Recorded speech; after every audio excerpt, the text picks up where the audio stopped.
It's dawn. A group of hunter-gatherers is asleep by a lagoon. They don't hear anything until it's already too late.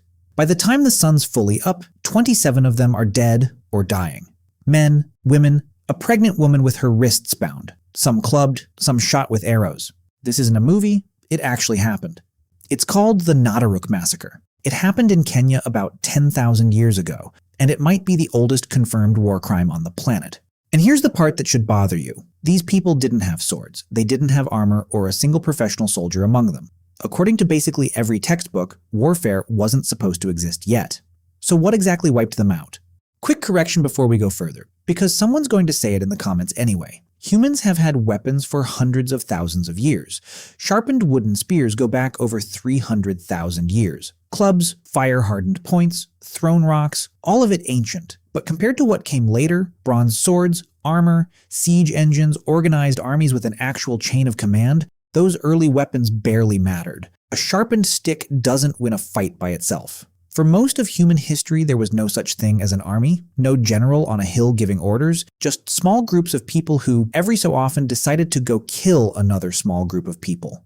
The real advantage was never the weapon. It was knowing how to use it. Tactic 1. The Dawn Raid. If you wanted to kill a rival group with the fewest possible losses on your own side, here's the winning formula. Attack while they're asleep. Not exactly a revolutionary strategy, but it worked. It worked so well it shows up again and again across completely unconnected cultures, from prehistoric Africa to Native American tribes centuries later. Comanche raiders specifically hit their targets at dawn or dusk, the two windows where visibility is bad and reaction time is worse. The genius of it isn't cruelty for its own sake, it's math. Warriors were the one resource a group couldn't replace by next season, so a raid that caught the enemy asleep cost almost nothing. And a raid that caught them awake and ready cost you people you'd never get back.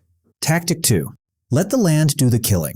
They had no armies, no navy, not even cannons. What they had was terrain. And terrain doesn't care how advanced your weapons are. Forests hid movement. Rivers slowed pursuers and gave attackers an escape route.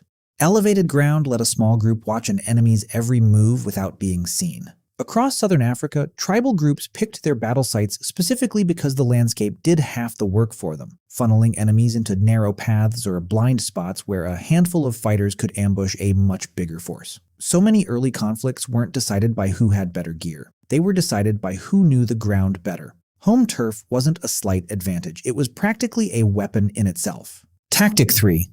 The fake retreat. Here's one that should genuinely impress you, because it requires actual nerve. Picture it. A small group of warriors charges the enemy line, weapons out, screaming, full commitment. Then, right as things heat up, they break and run. Naturally, the enemy chases. Adrenaline's up, blood's up, and chasing a fleeing enemy feels like winning. Maybe the best feeling there is in a fight. Except the fleeing group was never actually losing. They're bait, leading their pursuers in a dead sprint, completely blind, straight into the rest of their force, hidden and waiting for exactly this. By the time the chasers realize what's happening, they're surrounded, spread out, and already exhausted from the chase. This tactic is old enough and effective enough that it shows up independently in nomadic warrior traditions going back centuries. The Comanche turned it into something closer to an art form, and paired it with a move borrowed from ancient horseback fighters called the Parthian shot. A rider firing arrows backward at full gallop, using the horse's own body as cover so the enemy is being shot at by someone who looks, from a distance, like they're fleeing empty-handed. The fake retreat only works because it exploits something very human. The second you think you're winning, you stop thinking clearly. Tactic 4. Terror as a weapon. Sometimes the most effective move wasn't attacking at all. It was making the enemy too afraid to show up. War paint, masks, deliberately loud and chaotic charges, all of it served the same function. Make yourself look less like a person and more like a problem the enemy doesn't want to deal with. Taking trophies, like an enemy's scalp, worked the same way. It wasn't just proof of a kill, it was a message sent back to the next village down the river. Fire and smoke got used the same way, not just to burn things down but to disorient an enemy and mask your own numbers, making a small raiding party look a lot bigger than it actually was from a distance. None of this required a single weapon upgrade. It just required understanding that fear does damage before the fighting even starts. Here's where it stops being theory. Jebel Sahaba in modern Sudan is a graveyard dating back at least 13,000 years, making it one of the oldest sites of organized violence ever found. And it's not from one battle. Researchers examining the skeletons found something disturbing under a microscope. Healed wounds sitting right next to fresh, fatal ones on the same bodies. These were people who got hurt, survived, healed, and then got hurt again, sometimes years apart, for the rest of their lives. A community that lived under the threat of raids as a permanent condition of existence. And Nataruk, that lagoon from the start of this video, is where 27 skeletons were recovered, and 10 of those bodies still carry the proof on their bones. Smashed skulls, arrow wounds, stone points buried in the ribs, a pregnant woman among them with her wrists bound. The evidence should reframe how you think about primitive people entirely. They weren't stumbling around waiting for someone to invent the sword so warfare could finally start. They'd already been doing this for thousands of years, using nothing but timing, terrain, deception, and fear.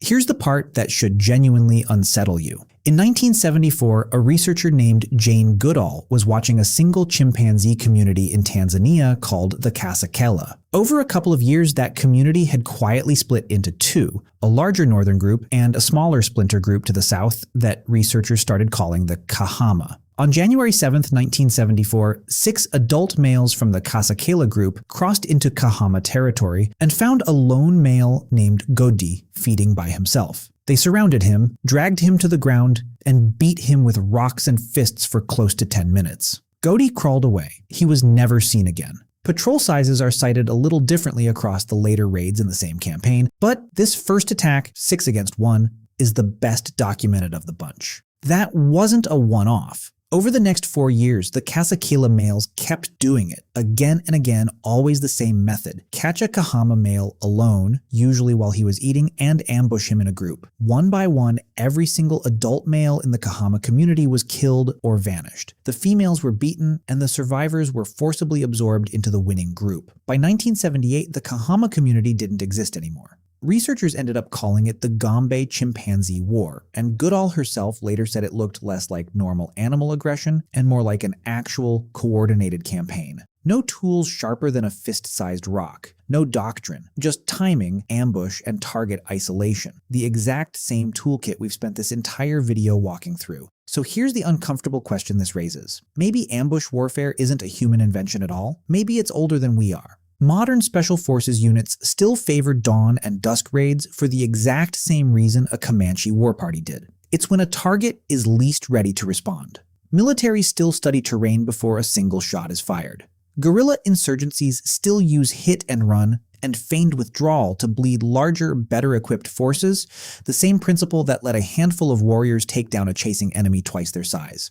Even psychological operations, dropping leaflets, broadcasting propaganda, are just a modern, less bloody version of the war paint and the scalp. Convince the enemy you're more dangerous than you actually are, and you win before the fighting starts. So no, ancient humans weren't standing around with their bare hands, waiting patiently for someone to invent the sword before the real wars could start. They already had everything they needed: timing, ground, deception, fear. Apparently, they didn't even invent it. They just noticed it worked and kept doing it. The weapon was never really the weapon.